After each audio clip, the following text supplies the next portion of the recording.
Ikimokyklinių įstaigų ir mokyklų teikiančių pradinį ugdymą atvira diskusija. Maisto bankas. Sankryžos atidarimas. Labdaros vakaras Jonavos pradinėje mokykloje. Eglutės įžiebimas Šveicarijoje. Gerbiami televizijos žiūrovai, malonu su jumis ir vėl sveikintis informacinėje laidoje Savaitė. Laidos pradžioje apie gruodžio 9 dieną Jonavos vaikų lopšelėje darželėje Lakštingalėlė vykusią ikimokyklinių įstaigų ir mokyklų teikiančių pradinį ugdymą atvirą diskusiją. Atviroje diskusijoje ugdymo aplinkos ir specialiųjų poreikių vaikų ugdymo tęstinumo galimybių užtikrinimas dalyvavo vaikų lopšelio darželio Lakštingalėlė pedagogai, Jonavos mokyklų darželių mokytojai, vadovai ir Jonavos rajono savivaldybės atstovai. Renginio dalyvius sveikino lopšelio darželio Lakštingalėlė direktorė Jolanta Beliauskienė. Visų pirma, dėkodama, džiaugiuosi, kad atsiliepėt į mūsų kvietimą. Atėjote, matau, su tokiu lik ir neramumu. Žvilgsnis toks, sakyčiau, nėra per daug atviras ir toks lik tai pilna klausimų. Ir aš manau, kad yra teisinga, nes turbūt kitaip mes jūsų ir nekviestume. Bet, kadangi, kaip ir matėte, programoje yra sveikinimai, tai aš savo leisiu jūs visus pasveikinti būtent savo ypatingais vaikais, ypatingų vaikų pasiekimu, nes prieš porą savaičių mūsų visa komanda, būtent mūsų 6 vaikai, parvyko iš Vilniaus, iš specialiosios olimpiados, jūs matote nuotraukas, ir iš tiesų mūsų vaikai geltoni. Mes ypatingai džiaugiamės būtent parodytų dėmesį mūsų vaikam. Vaikų mes turime visi, vaikų, anūkų, bet turbūt laimingiausi yra tie, kurie turi ypatingus vaikus. Kodėl sakau laimingiausi? Todėl, kad jiems visada dėmesio reikia daugiausia. Ir pripažinkime, kad kartais tą dėmesį labiausiai rodo tėvai, o liktai iš aplinkos šiek tiek gaunama mažiau. Aš tikrai nenoriu pasakyti ir nenoriu teikti, kad jo gaunama mažai. Mūsų įstaigoje, mūsų rajone, šitiem ypatingam vaikam tikrai yra skiriamas dėmesys nei kiek neprastesnis kaip ir visoje Lietuvoje. Aišku, aš galiu teikti žymiai prastesnis negu Europoje. Ir jūs nei vienas nenuneiksite. Bet apie tai nekalbėti mes negalime. Man atrodo, mes privalome. Ir labai noriu, kad išeinant iš čia, tiesiog mes visi susitartumėm ir liktumėm ramus. Kad kiekvienas padarėme taip, kad šitas vaikas jaustųsi dar labiau reikalingas. Ne tik tai tėvam, bet ir mums visiems. Jonavos rajono savivaldybės mero pavaduotojas Remigijus Osauskas dėkojo renginio iniciatoriams bei ragino pedagogus nebijoti kalbėti apie problemas atvirai ir ieškoti galimų sprendimo būdus. Tai norėčiau padėkoti lopšelio darželiui Lakštingalėlė ir už iniciatyvą ir visoms mūsų įstaigoms, kurios prisidėjo prie šios atviros diskusijos organizavimo. Ir kokie yra tėvų turinčių ypatingus vaikus lūkesčiai, kokios yra galimybės specialiųjų poreikių vaikams ugdytis ir tęsti ugdymą bendro lavinimo mokyklose, kokia yra aplinka. Į tuos klausimus norėčiau, kad mes galėtume atsakyti taip, kaip ir organizuota ši diskusija, tai yra atvirai.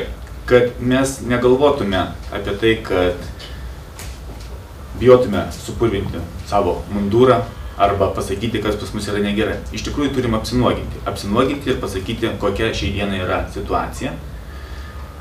Toliau galimus sprendimo būdus, ko reikėtų. Ar tai reikėtų investicijų į infrastruktūrą, ar tai reikėtų etatų, ar tai reikėtų pedagogų, specialiųjų pedagogų ir kitų specialistų kvalifikacijos kėlimo kursų, mokymų, programų. Ir kada tą žinosim, tada turim tokio pačio tiesaus ir atviro atsakymų sulaukti ir iš savivaldybės. Iš ties, kiek savivaldybė yra pajėgi finansuoti ir pagelbėti specialiųjų poreikių vaikų aplinkos, saugios aplinkos sukūrimą ir ugdymą. Ir tuomet nuspręsim, ar tai bus socialinė globa, dienos globa, neformalus ugdymas, ar iš tiesų bus didelės investicijos į tų vaikų ugdymą, kad jų gyvenimas būtų kitoks. Tai kviesdamas atvirai diskusijai, tikiuosi, kad šiandieną padiskutavę ir sužinosim vieni daugiau, kiti turbūt tik tai bus pakartotos tiesos tai, ką mes žinom. Ir sužinosim daugiau apie situaciją mūsų rajone, ugdant ypatingus vaikus, sužinosime apie tėvų poreikius ir manau, kad bandysime rasti sprendimo būdus. To ir linkiu visiems šios atviros diskusijos dalyviams. Ačiū. Diskusijoje dalyvavęs administracijos direktorius Jonas Klemensas Sungailas sakė, kad jam yra svarbu išklausyti ir suprasti, ar reikia lėšų ir ką kiekvienai mokyklai reikia padaryti. Savivaldybė Lopšelio darželio Lakštingalėlė remontui skiria 40 000 litų. Lėšos buvo skirtos įstaigos specialiai grupiai įrengti. Mes prašėme vienai grupiai remontų pinigų. Ir vis laikai vardinom, kad tai specialiai grupiai. Ir tikrai žemai lenkiuosi administracijai, tarybai, kurie paskyrė mums 40 000 litų. Šitie 40 000 žino mano kiekvienas tėvas darželio ir kiekvienas vaikas. Ir šiandien tiems vaikams mes pagerinom ugdymo sąlygas. Tai buvo mūsų turbūt tokie du principiniai dalykai. Viena, kad iš tiesų investuoti, kokios yra galimybės gautos ir lėšos visos, kokios yra pas mus tai grupiai, sudaryti jiems tinkamas sąlygas. Antra, įvertinti tai, kad ne kiekvienas vaikas, esantis toje grupėje, iš viso yra matęs aplinką, kuri teiktų jam džiaugsmą. Renginio dalyviams buvo surengta maža ekskursija, parodyta, kaip įrengtos grupės. Šita grupė sutvarkyta tėvų ir įstaigos lėšų. Išskyrus tualetai. Taip, tualetai viršuvėlės savivaldybės, o visa grupė būtent tėvų labdara ir mūsų įstaigos. Tai va, tai vėl ką aš noriu pasakyti, kad nors minimumas investicijos mes visada prisidedam, stengiamės. Kartais net galvojam daugiau net už savivaldybę, kaip šitai grupiai, pavyzdžiui. Lopšelio darželėje yra įrengti kabinetai logopedams, ortoptistui, akių gydytojui, yra salė skirta pramogoms ir muzikiniams užsiėmimams. Visi kabinetai gerai įrengti, aprūpinti vaizdinėmis ir techninėmis priemonėmis. Grupėse gausų magnetinių kamštinių lentų, įvairių priemonių iš porolono, didaktinės medžiagos, savos gamybos žaislų, įvairių priemonių regėjimo aštrumui lavinti ir kalbos korekcijai. Vaikai įstaigoje gydomi, ugdomi ir jiems teikiama korekcija pagal individualius specialiosius ugdymo poreikius. Su specialiųjų poreikių vaikais dirba pedagogai, medikai, specialieji pedagogai bei kiti specialistai atsižvelgiant į Lopšelio darželio galimybės bei šeimos poreikius. Antroje diskusijos dalyje direktorė Jolanta Beliauskienė kalbėjo apie diskusijos aktualumą ir svarbą, kodėl šiandien apie tai turime kalbėti. Pranešimus skaitė vaikų Lopšelio darželio Lakštingalėlė direktorės pavaduotoja ugdymui auklėtoja Romalda Marcinkevičienė, specialioji pedagogė Jolanta Boltienė, Jonavos pedagoginės psichologinės tarnybos direktorė Aglė Vaicekauskienė kalbėjo apie specialiųjų poreikių vaikų ugdymosi pasirinkimo galimybės ir realijas Jonavos rajone. Atviros diskusijos metu buvo siekiama išsiaiškinti specialiųjų poreikių vaikų ugdymo tęstinumo galimybės, nustatyti rizikos veiksnius, parengti perėjimo iš vienos į kitą ugdymo įstaigą veiksmų planą.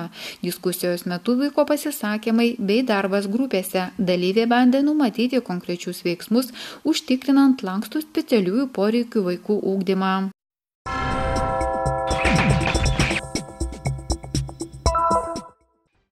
Maisto bankas vykdo projektą Stabdykime maisto švaistymą Lietuvoje, kurio metu rengia regioninius susitikimus, skirtus supažindinti su atliekamo maisto skyrimų skurstančiųjų maitinimų regionuose, bei aptarti bendradarbiavimą siekiant mažinti maisto švaistymą. Gruodžio 9 dieną toks susitikimas vyko ir Jonavoje.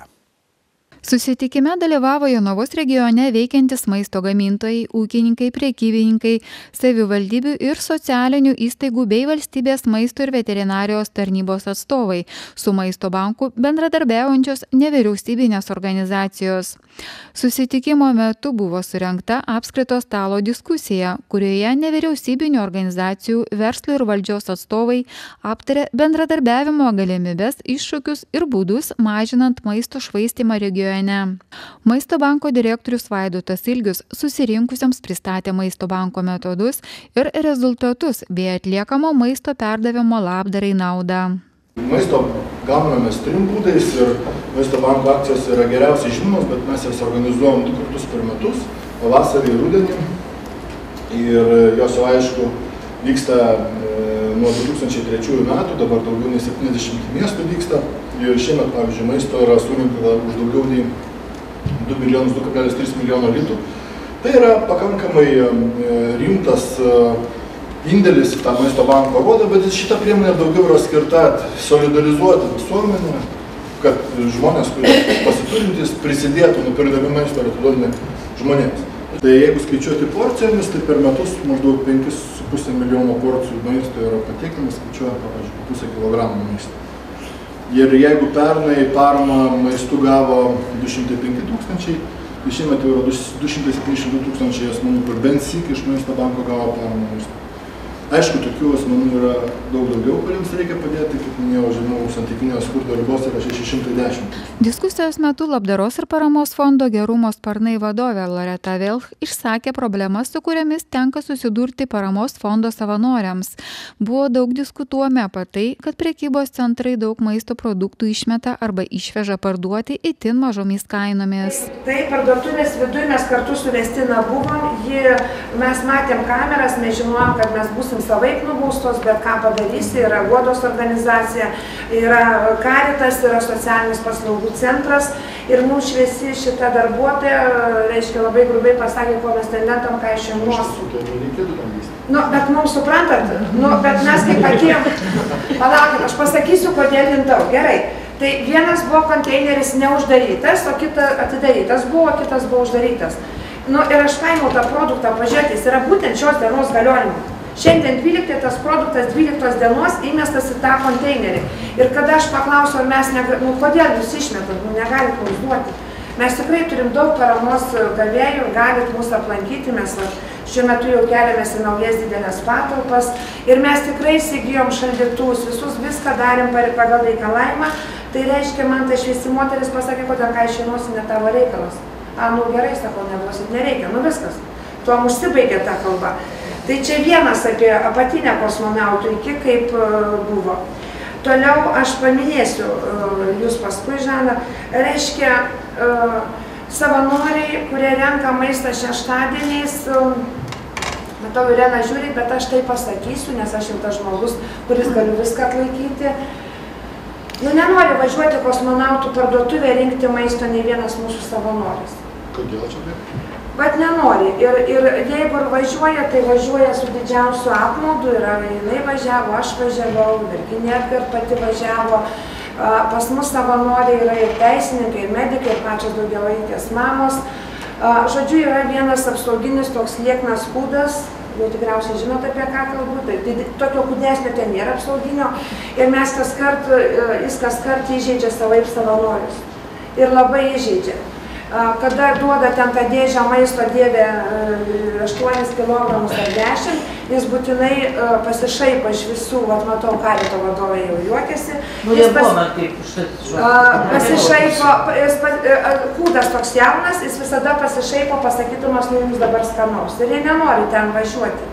Piktybiškai savanoriai nenori. Tai yra tikrai geri žmonės, kurie savanoriauja grinai gerais tikslais. Tai vienas dar toks pastebėjimas. Dabar mums pasakė apatinė iki, kad, reiškia, mes neturim termodėžių, mums negali duoti pieno produktų, panašiai, mes jų ir negavę paskutinis 3 savaitės. Mes įsigijom, čia buvo parašyta apie termodėžės, tai mes jas turime, įsigijom ir mums taip pat, mes įsigijom, buvom prašę Maisto banko paskolinti, termodėžes, bet jiem patiems reikia. Mes įsigijom 4 termodėžes ir mūsų tas poreikis surinkti maisto, reiškia, ar piragai būtų, ar pieno produktai, vis tiek niekas nepadidėjo. Tai aš tik noriu paklausti vieno dalyko. Jeigu nėra to maisto, jeigu jo nėra, tai viskas gerai. Bet dabar aš turiu mamą, kuri irgi yra daugiavaikių mamos asociacijai priklauso. Ji buvo įsidarbinusi apatinėj iki, aš nežinau kiek laiko, ten valytojos pareigom, padirbo 3 savaitės ir ji mums dabar taip pat nesenai išėjusi pranešė. Trečiadienį, penktadienį apatinėj iki atvažiuoja mašina, kur yra nepažymėta, kad ar ten atliekų tvarkymas, ar kaip ten turėtų būti kažkas pažymėta, ar ne? Nu, nežinau, kokia mašina, jinai žino. Ir ten visas maistas pakraunamas ir išvežamas. Ir kada jinai paklausė, kodėl neduodat organizaciją Maisto bankui, buvo aiškiai pasakyta, kad čia atiduoda Maisto bankui. Maisto bankas tikrai ne trečiadieniais, penktadieniais niekas su tokiom didelėm mašinom neveža. Ir svarbiausia, žinau, kur tas maistas dingsta. Jau aš būdama pas Godą jau minėjau moterim. Tas maistas yra parduodamas, įsivaizduojamas. Tas maistas yra parduodamas, atveža tą maistą, sukrauna į tokias 3 didelės dėžės, žmonių krūva susirenka. Ten visko yra. Esi pati pirko, žinau. Baisu, žinokit, baisu. Ten už 50 litrų gali prisipirkti. Vat šauna į galvą, 50 centų šauna, litrą duoda ir žinau netgi, kas pardavinėja. Jonavos maisto ir veterinarijos tarnybos specialistai paaiškino, kokie yra reikalavimai maistui, kuris yra parduodamas arba perduodamas labdarai. Kalbant apie teisės aktą, kurį jūs minėjot, kuris yra patvirtintas Valstybinės maisto ir veterinarijos tarnybos direktoriaus 2 metų, tai ten kalbama išskirtinai tik tai apie tam tikrą grupę maisto produktų, į kurią taip pat ir įeina ir visi negyvūniniai produktai, galbūt išskyrus tik fermentiniai sūriai, kieti ir labai kieti ir padažai, kurių sudėti galėtų į gyvūniniai produktai. Ir labai aiškiai parašyta, kad jeigu tai yra jau pasibaigiančio galiojimo termino, tai jie turi būti be gedimo požymių, nesupelyje, nepažeistos pakuotės. Kol kas čia taip yra, reiškia, parašyta ir jisai nekeistas labai ilgai, aišku, tas teisės aktas, bei nepažeisti kenkėjų ir ar kitaip paveikti. Aišku, dėl daržovių, kas tai yra tie gedimo požymiai, kurie galėtų galbūt būti kenksmingi sveikatai, nes mūsų būtent tarnybos užduotis, kad maistas būtų saugus pirmiausiai, sveikas, kokybiškas ir saugus. Visi mes žinom, kitą kartą prekybos centre net pardavime yra, kad ten pirmas lapas galbūt parudęs ar daugiau pavytęs ir tai paprasčiausiai šeimininkai senų lubų, jūs teisingai sakot, ir naudojame toliau. Bet galiojimo terminai yra ir būtent gyvūninių maisto produktų pardavimas, atidavimas labdarai po galiojimo terminų šiai dieną jis yra negalimas tiek iš gamintojo, tiek iš prekybininko. O būtent pasibaigusių galiojimo terminai produktai ir visa tvarka aprašyta šitame sename įstatyme, kuris iš tikrųjų turėtų galbūt pagal šios dienos gyvenimo tėkmę turėtų būti vis dėlto gal pakoreguotas ir šis pakeistas. Tai tokia mūsų pozicija, o dėl jūsų rinkimo produktų ir būtent čia kalbant vis apie šaltkrepšius, apie transportavimą, apie laikymą, apie dalinimą, tai tikrai, kad ir paėmus paskutinį atgaliojimo termino tiek gyvūninius produktus, tiek pieno, tiek mėsos žuvies produktus, tai yra labai svarbu vis dėlto tas terminas, per kurį laiką jūs sutvarkote, atiduodate iki galutinio to gavėjo, vartotojo, nes kitą kartą yra ypač karštuoju metų sezonu, tas kelios valandos tokiem greitai kentantiem produktam gali būti labai svarbu ir vis dėlto tą saugą tai reikia užtikrinti. Europos komisijos duomenimis Lietuvoje kasmet išmetama 581 tūkstantis tonų maisto. Dalį jo galima išgelbėti. Maisto bankas siekia suvienyti jėgas ir vartojimui tinkamą atliekamą maistą perduoti skurstančių maitinimui. Juk Lietuvoje skurdo riziką patiria kas 5. šeima. Susitikimo pabaigoje buvo pristatytas pirmasis lietuviškas dokumentinis filmas apie išmetamą maistą ir socialinį teisingumą. Dėmesio maistas. Įžadus pasiryžę sulaužyti buvę prekybos centrų darbuotojai. Žmonės bijo. Nes, sakykime, tikrai yra tos motinėlės, kurios, žinau, kad darbo arba nesusiras ar ten dar kažko.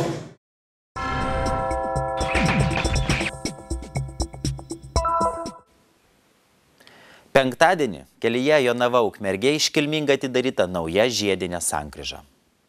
Nauja žiedinė sankryža įrengta ties posūkiu link tilto į Achemą. Jie įrengti nuspręsta todėl, kad čia buvo viena problematiškiausių sankryžų.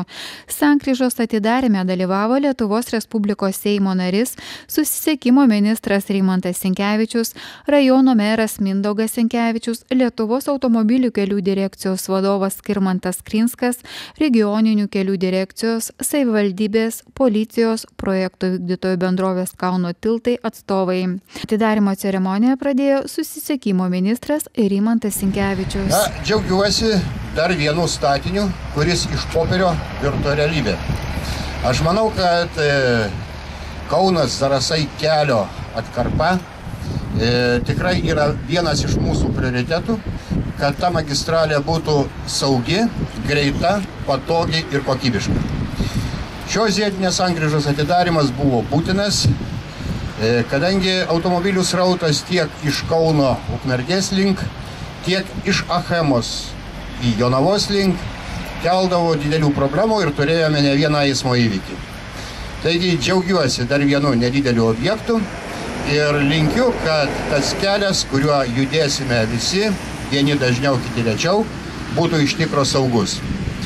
Na, o artėjančių švenčių proga jonaviečiams ir susirinkusiems svečiams noriu palinkėti šviesių, gražių kalėdų, ne tik tai aplinkoje, bet ir mūsų mąstyme, optimizmo, sveikatos, na ir žinoma, saugių kelių švenčių proga. Jonavos rajono meras Mindaugas Sinkevičius džiaugiasi, kad Jonavoje eismas tampa saugesnis, o perspektyvoje dar laukia nemažas darbas. Per kelis metus numatyta įrengti dar 2 sankryžas. Aš manau, kad šitas žiedinė sankryža iš tikrųjų labiausiai man asmeniškai aktuali dėl to, kad susitvarkė ir eismas tampa saugesnis. Tuo pačiu, žinodamas ir galvodamas apie perspektyvą, aš noriu priminti, kad savivaldybė galvoja ne apie tai, kas jau padaryta, o apie ateitį ir perspektyvą. Laukia tikrai nemažas darbas per ateinančius kelius metus ir mes vis prašom ministerijos pagalbos ir direkcijos pagalbos, pradedant darbus pietrytinio aplinkelio. Deja, ten tokia situacija sudėtinga dėl žemės paėmimo klausimų, bet džiaugiuosi ir noriu padėkoti ir ministerijos vadovybei, ir kelių direkcijos vadovybei už supratimą ir norą ir pasiryžimą kitų metų pabaiga arba 16 metais kitoj tilto pusėj, arčiau cheminių trąšų gamyklos Achemai, rengti dar vieną žiedinę sankryžą, kuri būtų sudėtinė pietrytinio aplinkelio dalis. Taip pat dar vieną sankryžą Ruklos kryptimi. Tai jeigu tie dalykai pavyks padaryti per ateinančius kelis metus, mes tikrai manau, kad gyvensim saugiau. Eismų įvykių Jonavoje ir šitoje atkarpoje Kaunas Zarasai Daugpilis bus mažiau. Ir gyvenimas nuo to tik tai pagerės. Visiems, ne tik jonaviečiam, bet ir visiems važiuojančiam šio keliu. Automobilių kelių direkcijos vadovas Skirmanto Krinsko manymu, automobilių spūsčių šioje sankryžoje neturėtų būti. O bendrai tai Jonava yra strateginis miestas, kurio svarba auga ypač šitoj politiniai situacijai. Anksčiau tai magistralinių kelių susikirtimo taškas ir pramonės centras Jonavos Achema. Bet dabar, kadangi Ruklos yra karinė bazė, tai be abejo čia kamščių neturėtų būti. Tai labai dėkoju Kauno tiltam, kurie įrengė žiedinę sankryžą kartu ir dar 2 per 3,5 mėnesio. Techninė priežiūra pastabų neturėjo. Tai manau, kad jonaviškiai ir tranzitų važiuojantis keleiviai tikrai džiaugsis. O snieguoliam norėčiau paprašyti, kad susitartumėt su Kalėdų seneliu, kad būtų išradingas ir jonaviškiam būtų turtingos dovanos ir ramių jums švenčių. Sankryžos įrengimo terminas pagal sutartį buvo numatytas 18 mėnesių, bet akcinė bendrovė Kauno tiltai darbus įvykdė per 4 mėnesius. Bendrovės generalinis direktorius Giedrius Cvilikas dėkingas visiems partneriams. Naudodamas progą, tuo pačiu noriu padėkoti, kad čia šiame projekte buvo žiūrima ne tik į žemiausią kainą, bet ir ekonominį naudingumą, kadangi pagal konkurso sąlygą šis projektas galėjo tęstis 18 mėnesių, bet mes jį įsipareigojom ir pabaigėm per 4 mėnesius ir truputį anksčiau. Ir aš tikiuosi, kad to pasekoje mes išgelbėjom žmonių gyvybę, sutaupėme laiko ir padėjom jonaviečiams. Todėl ačiū Jums dar kartą, gerų šiltų švenčių visiems. Ir aš tikiuosi, kad po metų mes vėl susitiksim Jonavoje kitam objekte, nes jau tampa tradicija. Perkirpta simbolinės sankryžos atidarymo juosta, įteiktos ceremonijos atminimo dovanos, naujoji sankryža atidaryta. Žiedinių sankryžų įrengimas efektyviai mažina saugaus eismo problemas, todėl tikimasi, kad ir šioje sankryžoje sumažės eismo įvykių skaičius ir jų tikimybė.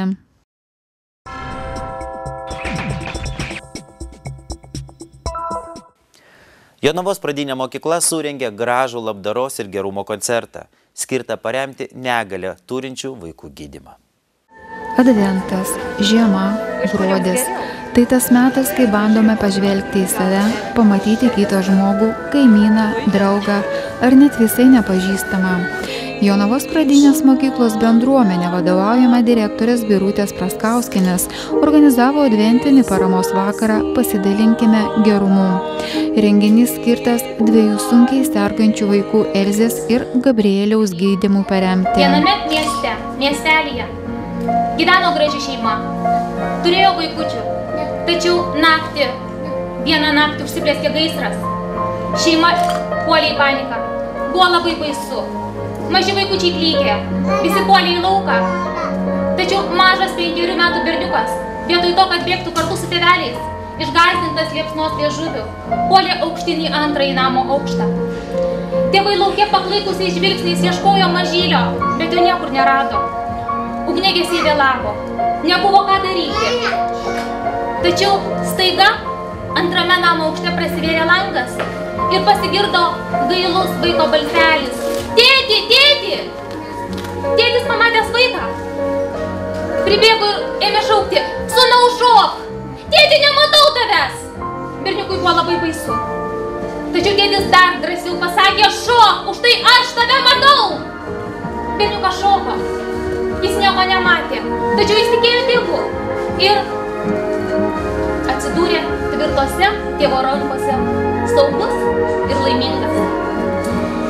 Ši istorija mums dar kartelį įrodo, Dievo šiandien mes nematome, bet negi taip svarbu matyti. Ar nesvarbiau, kad Jis mus mato, kad Jis mus pažįsta, kad Jis mus žino, kad Jis jaučia mus. Jis žino viską. Jis žmogų pamilo taip, kad atidavė viską brangiausia, atidavė savo sūnų, atidavė tam, kad mes turėtume amžinąjį gyvenimą. Šiandien adventas. Laikas, kai mes turėtume jo laukti. Tad pamastykime, ar iš tikrųjų esam pasiruošę Jėzaus gimimui. Ar viską padarėme, kad skaisčiomis širdimis jį pasitiktume. Ar su visais susitaikėme. Ar visiems atleidome. Ar iš tikrųjų pagelbėjom, kuo galėjom. Jėzus pažadėjo, padėk mažiausiam, padėsi man. Ir kai ateis ilgai lauktoji diena, ateis Kalėdos, Jėzaus gimtadienis, tegul mūsų širdis būna pasiruošusios priimti visas didžiausias dovanas, o patikėkite, jų bus iš tikrųjų labai, labai daug. Neužrakink širdies gerumui, dalink ją po mažutį lašą visiems, kas tyli ir kas prašo, kas liūdi, ieško ir kas laukia, kas kenčia, kas pagalbos šaukia. Dalink visiems širdies po lašą, tik neužverk širdies gerumui. Gerumas tau sugrįš ugneliais, upeliais. Gerumas žmogui taip kaip saulė, kaip oras, kaip vanduo, kaip duona. Jo širdį reikia taip pakrauti, kaip rudenį pakrauna duonus. Gerumo reikia ir švelnumo, labai jo reikia mums visiems. Ką jį galėtume dalinti? Ir artimiems, ir svetimiems. Vaikai rašo Kalėdų senelių laiškus, laukia svajonių išsipildymo. Tačiau yra vaikų, kurių gyvenimas klostosi sudėtingiau. Ir šiandieną susirinkome padovanoti dalelę savo šilumos Elzytei ir Gabrieliui. Ar šių vaikų svajonės galėtų išpildyti Kalėdos? Taip, visa Jonavos pradinės mokyklos bendruomenė nusprendė su kitais neabejingais žmonėmis pasistengti Elzytei ir Gabrieliui suteikti to, ko jiems labiausiai trūksta. O dabar norėčiau paaukoti šiom šeimom jaukų dėžutę, finansinę paramą ir kviečiu visus tai padaryti, kas galėsite po renginio, kas renginio metu. Ir dabar žvilgterti į ekranus ir pasižiūrėti trumpus reportažus apie mūsų vaikelius. Šiai mergytei dar nėra nė 5, gimtadienis po 10 dienų. Tačiau per trumpą savo gyvenimą Elzė, jos mama, tėtis bei vyresnioji sesė Vakarė jau spėjo prisikentėti tiek, kiek kiti nepatiria ir per 100 metų. Vakarė buvo jau 3,5 metukų, kai gimė Elzytė. Iš tikrųjų, nėštumo metu nieko nežinojome, dirbau ilgai ir jaučiausi labai gerai. Tik tai prieš pat gimdymą gydytoja prognozavo, lyg mažesnis vaisiaus svoris gali būti. Tačiau realybė buvo kur kas skaudesnė. Gimė Elzytė, iš karto pasimatė, kad kojytė yra rotuota.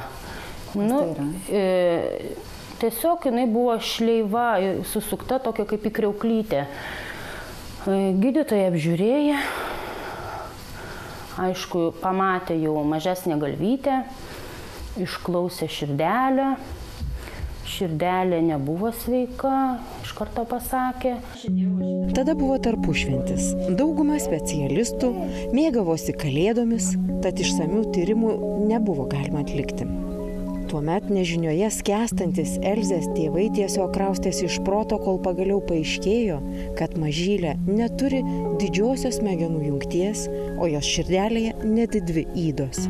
Kauno medikams belaukiant, kol mergytė priaugs svorio, motiniška nuojauta Jolitai pakuždėjo kreiptis į Vilniaus specialistus. Jų verdiktas buvo griežtas: jei tuoj pat vaikui nebus atlikta operacija, širdelės išgelbėti nepavyks. Kai Elzė pirmą kartą operavo, jai nebuvo nė 6 mėnesių. Jau buvo ištvėrusi be galo sunkų gimimą, nes medikai nepastebėjo širdies ydos, todėl nedarė Cezario pjūvio. Vėliau niekas neperspėjo, kad tokį kūdikį žindyti tolygu jį kankinti. Prieš operaciją Elzei teko gerti itin stiprius vaistus nuo šlapimo takų infekcijos. Po visų šių išbandymų širdelės operaciją ištverti buvo be galo sunku. Po širdies operacijos metus gydėm plautinę hipertenziją, kaip ir pensininkų vaistais kaptopriliu. Buvo daug, aišku, skiriama dar vaistų, kurie reikėjo gerti valandų tikslumu, prieš valgį, po valgio, viską suderint, saulėj nebūti, nepervargt. O paskui širdelė ėjo į gerąją pusę, po metų mums nuėmė daugelį vaistų. Tada prasidėjo nefrologinės bėdos, inkstukų bėdos, nes gimdama jie atsinešė inkstų geldelių išsiplėtimą, kurio metu, reiškia, bakterijos greičiau patenka į šlapimo takus ir vaikui, žodžiu, būna infekcija. Pirmąjį priepuolį Elzė patyrė 13 mėnesių. Tuomet ligoninėje nuo šlapimo takų infekcijos gydomai mergaitai buvo pakilusi aukšta temperatūra, niekas neįtarė, kad tai gali būti epilepsija. Mes miegojom, buvo naktis ir aš šalia savęs guldžiau Elzytę ir girdžiu, kad jinai labai retai pradėjo kvėpuoti. Uždegiau šviesą, jinai alsavo ir buvo labai retas kvėpavimas, judinama nereagavo. Tada staigiai buvo išvežta į reanimaciją. Tačiau atlikus tyrimus, gydytojai nerado jokių epilepsijos priežasčių. Taip ir augom iki kito priepuolio, bet visi, kiek buvo priepuoliai, mums įvyko aukštoji temperatūra ir tiesiog, sako, būna vaikam taip ir išauga, bet paskutinis priepuolis, kuris vyko pernai, iškart po gimtadienio jos, jai buvo 4 metukai, buvo ypatingai sunkus, jis susitęsė labai ilgai ir buvo tiesiog nevaldomas. Ir Jonavos priimamajam Elzytė prarado sąmonę, buvo intubuota, nes pati jau nekvepavo ir reanimobiliu buvo išgabenta į Kauną, į reanimaciją. Reanimacija paklausė, kada tavo vaikas suspringo. Iš tikrųjų, springo Jonavos ligoninėje priepuolio metu. Nežinau, kieno ieškoti klaidų, ar medikų, ar tiesiog taip turėjo vykti. Taip turėjo atsitikti. Mačiau, kad nebuvo guldyti ant šono. Gal dėl to. Aišku, pilni plaučiai buvo maisto. Atsirbinėdamos sesutės aptaškydavo sienas maisto. Koma truko 10 parų. Buvo labai sunkus laikotarpis, buvo šventės. Aišku, tik tai meldžiausi ir dainavau prie jos dainas. Tikėjausi, kad dainas ją pažadins.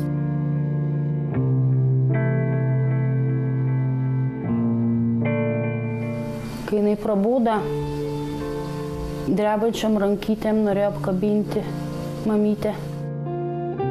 Po to ilgas ir kankinantis pažeistų plaučių gydymas. Mums išvis gydytojai sakė, kad jūs ją parsivešit kaip daržovę. Sakau, niekada netikiu ir sakau, mes išeisim savom kojom. Taip ir buvo, mes išėjom už rankyčių savom kojom, aišku, kojytė silpnas buvo, drebėjo jai.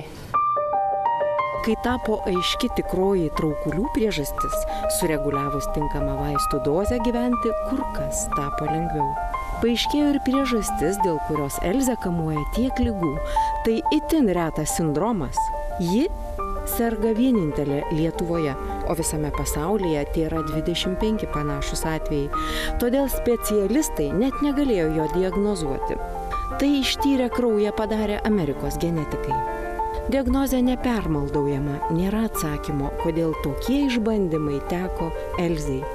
Apmaudu pagalvojus, kiek kančių ši baltaplaukė mergytė ir jo šeima būtų išvengusi, jeigu gydytojai būtų laiku diagnozavę širdies sutrikimus ir paskyrę Cezario pjūvį.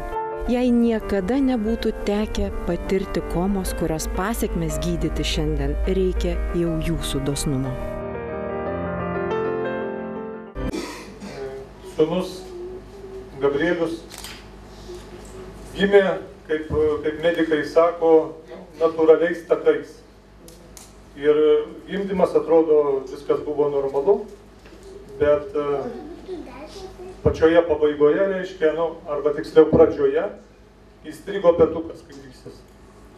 Ir jį tada pradėjo ten traukti, reiškia, stumti ir kadangi aš pats dalyvavau, tai aš viską savo akimis mačiau, kaip keičiasi vaiko galvutės spalva ir kaip galų gale jį ištraukė, nežinau kodėl, pats skyriaus vedėjas buvo Šalaševičius, dalyvavo tam gimdyme, bet jisai nepriėmė tokio sprendimo, reiškia, kad daryti, taip vadinamą Cezario pjūvį. Ir ištraukė jau visiškai, aš atsimenu tą vaizdą ir dabar prieš akis stovi juodą maišą ant rankų. Vėliau jie atgaivino, aišku, po ten 15 minučių, nežinau, man dar vienas vaizdas akyse stovi, kai anesteziologas, matyt, atidirbęs visą parą ir čia jau jam buvo kaip ir paskutintas gimdymas, tai jisai prie stalo gaivinant jį, reiškia, jau nebegalėjo nustovėti ant kojų, jisai su koja bandė prisitraukti taburetę, ta taburetė nugriuvo. Tai toks, O vėliau, kai jį atgaivino, mums tiesiog atnešė jį atsisveikinti, su tą mintim, kad galbūt mes jau nebepamatysime. Vėliau mes pasiskambinom į klinikas, aišku, kai tik tai mama atsigavo ir galėjom važiuoti, iš karto išlėkėm ten. Tas buvo praktiškai turbūt kitą dieną, nes mama nežinia iš kur gavo jėgų. Ir ten mes jį radom inkubatorių, taip vadinamą. Iki šios dienos vaikelis, man jisai vis tiek vaikelis, reiškia, nors jam ir 10 metų, Jisai didelis, jau 1,40 m su trupučiu, aukštas, bet jisai nesėdi, nevaikšto, nekalba. Išsivystymas jo, aš esu pateikęs internetinę svetainę, sukūręs jo vardu gabrielius.puslapiai.lt. Jeigu kam nors įdomu, tiesiog galite užsukti ten, pasižiūrėti, ten rasit visą tą mano istoriją surašytą. Taigi jo išsivystymas lygus, prieš 2 metus buvo daryta, kada jam reikėjo eilinį kartą invalidumo grupę paskirti. Tai išsivystymas yra nuo 4 iki 6 mėnesių kūdikio lygio. Taip kad jisai, kaip sakau, nei kalba, nei vaikšto, jį reikia maitinti. Iš pradžių mes maitindavom ir girdydavom tik tai per maitinimo zondą, tokį vadinamą, kuris vedamas per nosį vaikui. Mums patiems teko išmokti šitą padaryti, tai yra įsivesti tą zondą, nes jisai gali būti, maksimum 4 paras, šiaip tai 3 laikomas, paskui reikia keisti. Ir mes kelis mėnesius, taip sakant, jau namo parvažiavę gyvenom su to zondu, paskui mums sako gydytojai, sako, reikia jį pratinti, kaip nors maitinti kitaip. Nes tas zondas, įsivaizduokit, gerkliai, plasmasės gabalas, jisai tiesiog pratrina gerklas ir stemplę ir taip toliau, iki pat skrandžio jisai nueina. Tai mes jį išėmėm, mus pamokino, aišku, kažkiek tai, pradėjo jisai po truputį, kadangi jisai čiulpimo reflekso neturi, iš buteliuko gerti negalėdavo su čiulptuku, tai jam reikėdavo duoti su švirkštu. Vėliau jau, kai jisai paaugo, mes galėjom duoti jau tirštesnį maistą, tai yra košę, tada jau mokinom jį su šaukšteliu valgyti. Bet aišku, jį pasiguldai ant kelių tiesiog ir dabar, kai jisai toksai didelis, mes pasikeisdami, reiškia, nes mama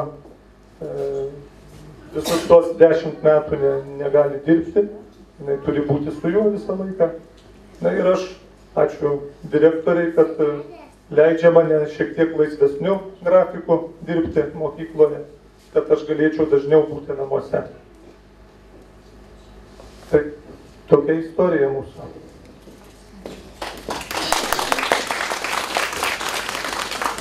Na, dabar skelbiu šio vakaro intenciją. Gerumo padėkos vakarą skirtą 2 šeimom - Jolitos ir Vygando. Šitiem mūsų vaikučiams, sergantiem vaikučiam, Gabrieliui ir Elzytei. Labdaros vakaro svečiams koncertavo mokyklos auklėtiniai.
Šalia. Mano pasaka kvepia kalėdų egle, mano pasaka neša balti angelėliai, mano pasaka saugo margi paukštužėliai. Ar matai, mano pasakoj žydros pėdukės ant sniego, mano pasakoj žvėreliai nebemiega, mano pasakoj krinta sidabriniai lapeliai, mano pasakoj skamba kalėdų varpeliai.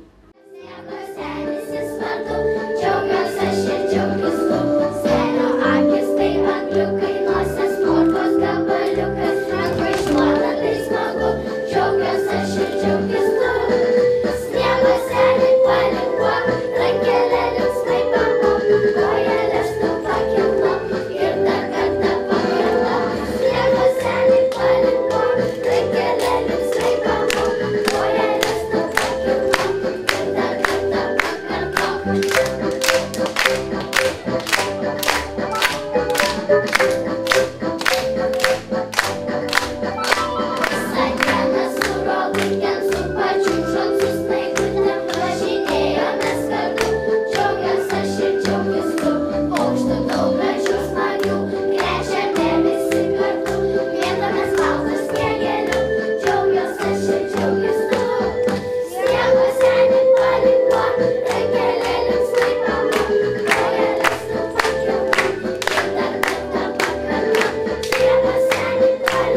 Elzytės mama Jolita Skeirienė dėkoju visiems už gerumą, supratimą ir pagalbą. Mūsų vaikai yra didžiausia dovana šioje žemėje, bet jie atėjo kitokie, nei mes tikėjomės, kitokie, nei mes jų laukiam. Bet šiandien, pabuvę kartu su jumis, mes išmokome džiaugtis ir supratome, kad šią dovaną, kuri aplankė mūsų Vygantų, mes gavome su dideliu kaupu. Mes esame laimingi, kad mes kaip tėveliai galime ir sugebame rūpintis jais, kad jie yra šalia mūsų šiandieną. Ir šią patirtimį, kurią nuėjome Vygantas per 10 metų, aš greitai per 7 metus, aš kaip mama galiu pasidalinti su kitais, galbūt kažką pamokyti, nes tie metai, kuriuos aš gyvenu, tai ne tik kaip mamos metai, bet tie metai kaip mokytojas, kaip gydytojas, išbandymo metai. Tad labai dėkui, kad leidote šiandieną pasidalinti mūsų istorijomis. Galbūt kitiemet arba kažkuriais metais aukosime kitiem vaikam, kuriem jūsų gerumo reikia dėl to, kad jie taptų lygiaverčiais vaikais ar žmonėmis gyvenime. Iš tikrųjų reikalinga pagalba procedūrom, reabilitacijai, slaugai. Ir ačiū, kad jūs esate kartu su mumis šiandieną. Ačiū labai. Visi neabejingi svetimam skausmui gali padėti nelaimės ištiktoms šeimoms, jų vaikams. Juk nėra nieko baisiau už vaiko kančias. Ir kiek beįdėtume į šią skrinutę, tai bus be galo brangi dovana. Tikėkime kalėdiniais stebuklais ir ištieskime pagalbos ranką tiems, kam jį labai reikalinga. Dėl paramos suteikimo galite kreiptis į Jonavos pradinės mokyklos bendruomenę.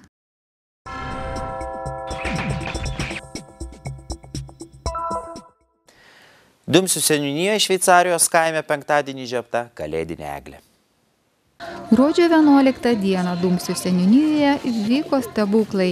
Į šventę Suspindėk Žaliaskarę atkeliavo visas būrys mažų nykštukų, o visus Šveicarijos gyventojus ir svečius linksmino gyvas senis besmegenis.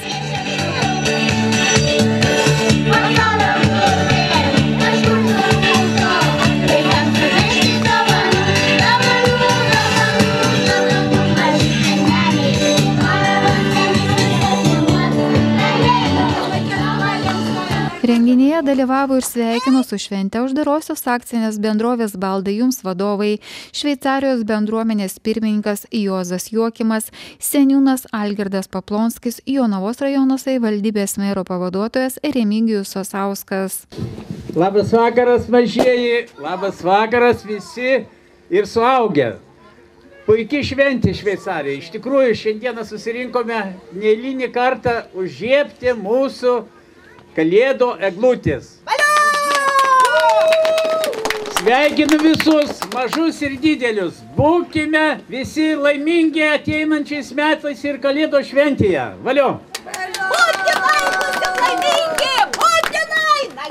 Ir labai džiaugiuosi, kad mūsų eglutė yra papuošta mūsų pačių rankom pagamintais, nupieštais žaislais. Labai džiaugiuosi ir visiems labai dėkoju, kurie dalyvavo, piešė ir kartu paskui užkabino. O šiandien tikėkime ir gražiai mes ją uždegsim. Su šventėm visus!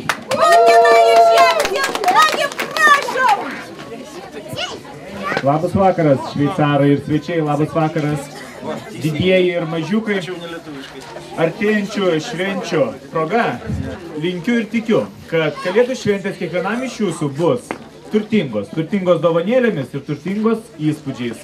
Bus šiltos, jaukios, artimųjų būry, gražios ir įsimintinos. ir linkiu, kad toks ir prisiminimas lydėtų visus 2015 metus jūs. O svarbiausia, per visus metus tikėkit, kad viskas bus gerai. Ir tuomet taip ir bus. Viskas bus gerai. Su švente. Ačiū tai už gražius palinkėjimus. Na, dabar kviečiam Lopšelio darželio vaikučius pasirodyti, ką išmoko. Taigi prašom, prašom.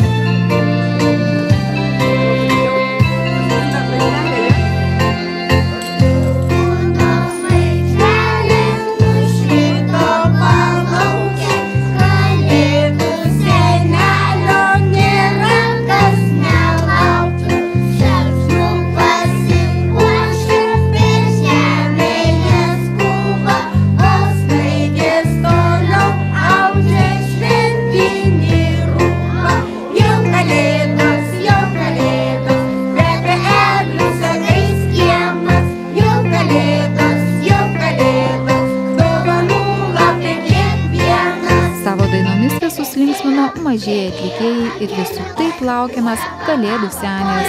Su blizgančiais plaktukais iš dangaus byrėjo sniegas liklota, uždengė žemelę, apklodė balta.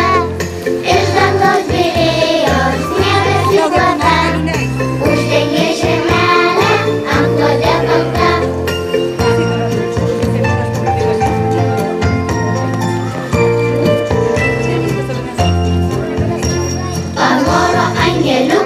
Pavaikščioti po sniegą, nušok nuo debesėlio, o žmonės saldžiai miega. Graidė lygi ryto, švytinčių sniegų, ir be galo džiaugias, kaip sniege smagu.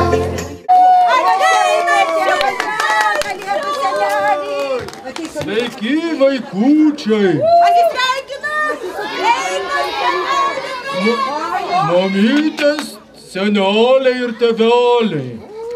Turėjau su besmegeniu, sutarėm, kad čia nusileisti, bet kažkas stipriai fotografavo ir elniai apako ir mane į kaminą įmetė šitą pastatą.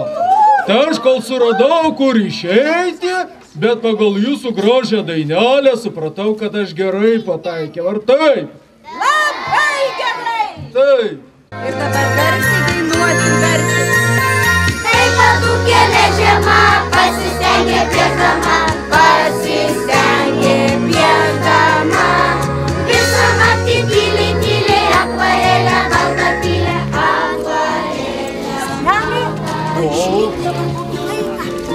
Į vidurį su lazda pastovėt. O, ateik į vidurį su lazda. O, paėmė.